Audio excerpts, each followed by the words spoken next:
Hey, this is Dave Pryor. We are at Agile 2019 in the leading Agile booth. Linda Rising is here. Good morning. Thank you for coming by.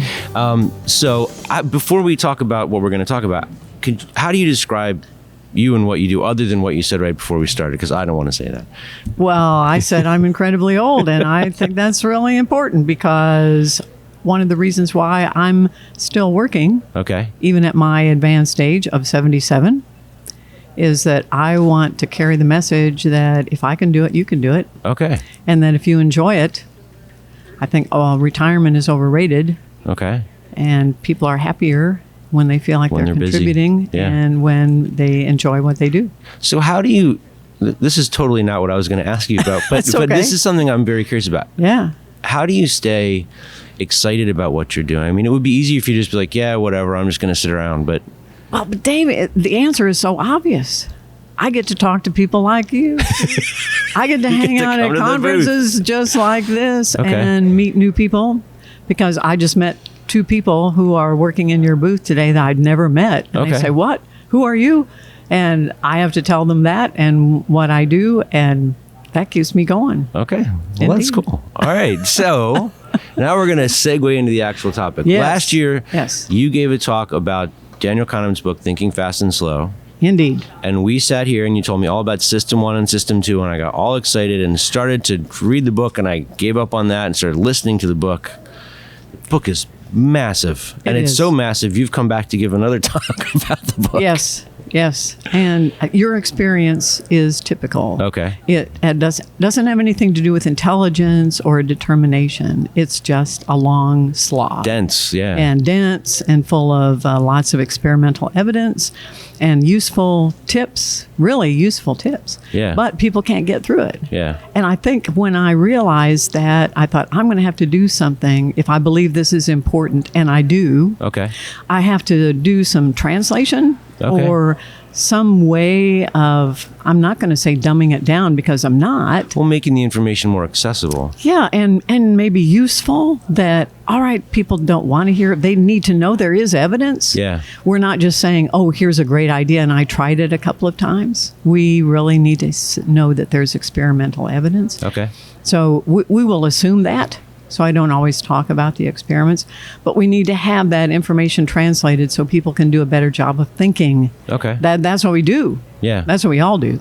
And there is a lot of surprising stuff in going through it, there's some of the results of those studies. I'm like, wow, that is the exact, which is basically what the book's about. That's the opposite of what I thought it was going to be. Counterintuitive. Yeah. Indeed. Yeah. And the notion that you really have 2 brains, that you have a System 1, the big, giant unconscious, that has so much to offer and is so underused. Right. And then we have our small, overused System 2. And we think that's what thinking is all about.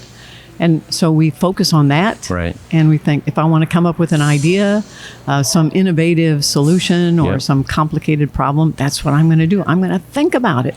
I'm going to consciously think about it. And we overuse System 2 and we underuse System 1. So what are some things that we can do? And that's what I talked about last year is what for you are ways that you can take away some suggestions from the book and do a better job of thinking. And I didn't get to what you can do in groups. I ran out of time. Okay. And so this year I'm back and I'm going to sort of do part 2 where we're going to focus on, well, what does that mean for a lot of people who are in a room together? Okay. And so this is going to be on Thursday at 10:45. Yes. More about thinking fast. More about thinking fast and slow. Okay. But it's about meetings. Okay. We all love meetings. Yeah, absolutely. Yeah. We can't get enough of meetings. We should schedule more. Yeah. And so why wouldn't we want those to be better? Okay. Yeah. And so it's not that Kahneman doesn't have any research on meetings per se, but he has a lot of research on thinking fast and slow. And of course, that's what people are doing in a meeting. Yeah. And any kind of group interaction. Yeah. Yeah, exactly. Group decision making, stuff like that. So some useful tips. Okay. First of all, we know that conscious attention, well, how many interviews are you doing today? 10. I know those poor people at the end.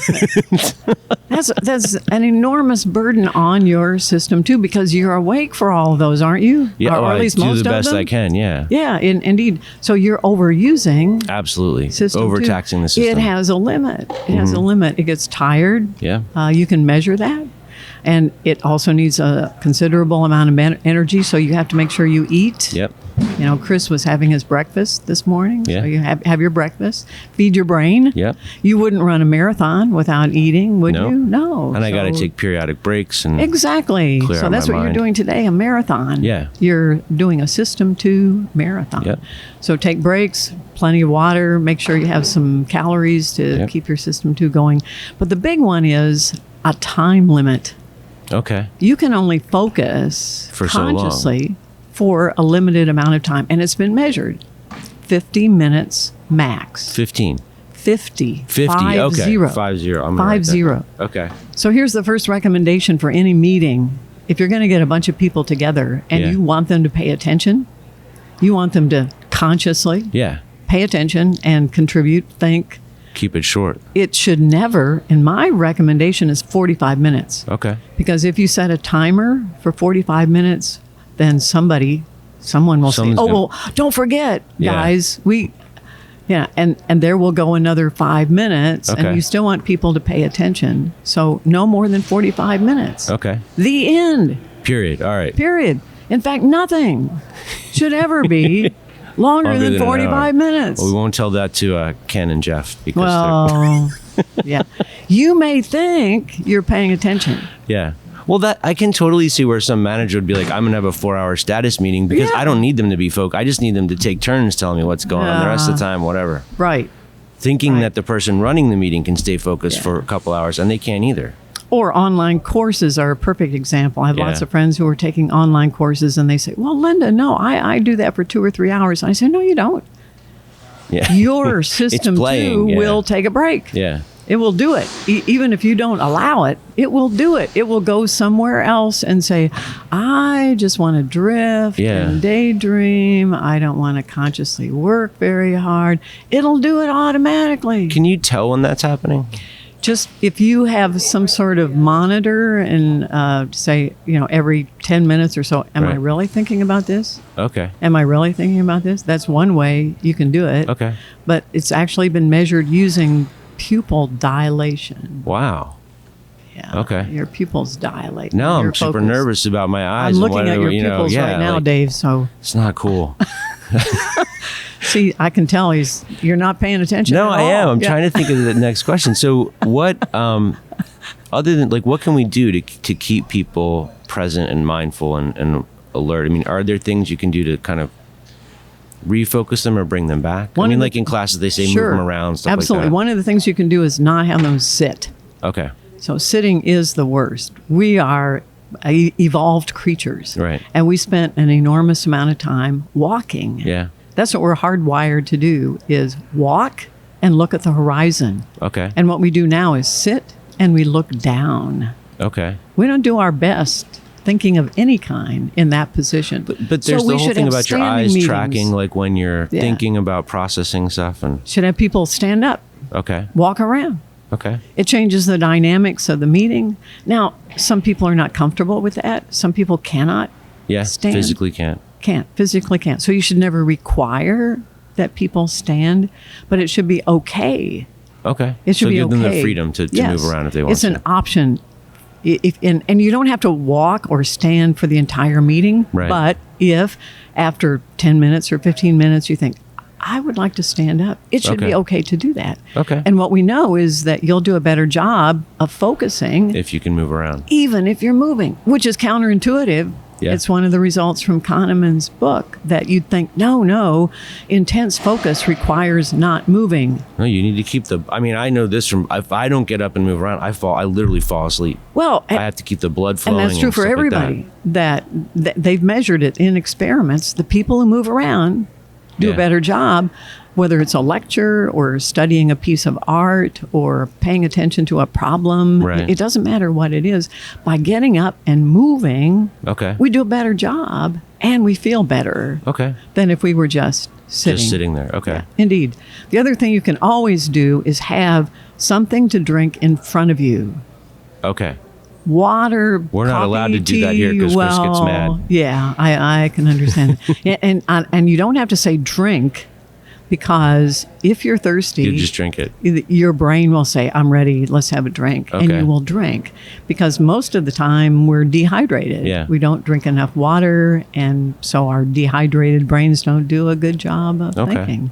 So every meeting should Make have sure there's water. Okay. water on the table, water in front of everybody. Have the option of standing up. Okay. It would be even better if you could do the meeting outside. Really? Yes. Okay. And there are many companies now that are having walking meetings. Okay. You can't do it with a large group, but if there are only 2 or 3 people, Yeah. they walk. They go outside. They don't get distracted by all the. No, you do it better. Or does that keep them more focused? That's because what we're there's hardwired to stimulus? do. That's Okay. what we're hardwired to do. In fact, one of the micro breaks that's recommended in the book to just, if you don't have time to get up and actually take a break, is Yeah. just look up. Okay. Look up and look around. Look at the horizon, or where the horizon would be if you could see the horizon. Right. That's where we are at our best. Okay. So many companies are doing that now. If it's a small group and we need to have a discussion about something, let's go outside. Go outside. And we'll have a walking meeting. Take your Okay. bottle of water with you. Right. And we'll walk while Steve Jobs has a famous quote that I use all the time. When Okay. he wanted to talk to somebody about an idea, he would come into their office and he would say, let's go for a walk. Okay. And they would go outside Right. and talk about the idea. Okay. So that's where we feel best. So you just We do said our this thing best. about the horizon, and I can see Yeah. where somebody might use that to try to make the argument, well, I'm going to look away. I'm going to look at my email, and then I'll check back in with the meeting because I need some other stimulus. I can't go outside, so I'm going to sit here and... Well, you're not looking for a distraction. What you're looking for is what's best for your brain. Okay. And the research shows that being in nature, Better they've for your even brain. done studies in hospitals. People who are recovering from various kinds of surgeries. Right. If they just have a window, where they can see Outside. the top of a tree or Okay. some grass. Wow. They require fewer meds. They Okay. get better faster. They're happier. Their mood improves. We're hardwired Yeah. to be creatures that spend a lot of time walking around Okay. outside. And where are we now, Dave? We're inside in a giant hall, inside a giant biodome that we will never leave. We'll never get But out. that's one of the things Well, I did a podcast about people preparing for the conference, and one of the things we always is you have to leave. You've got to go you have outside. to. Yeah. Absolutely. And at least there are windows here. Yes. In some of the Gaylords, there are no There are not, windows. yeah. You don't even know. Is Yeah. there an outside? Is it raining? Is the sun shining? We have no idea. Yeah. Ah. Yeah. So one last thing Okay. about meetings.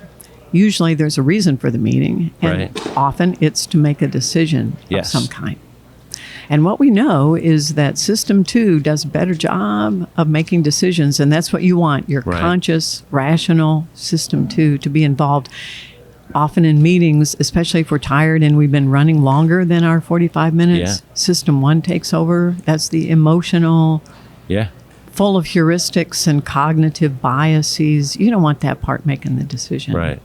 So the research shows that if you just take a 10-minute break Before you make the decision? before you make the decision, Okay. it will be better. Okay. So have your discussion, Right.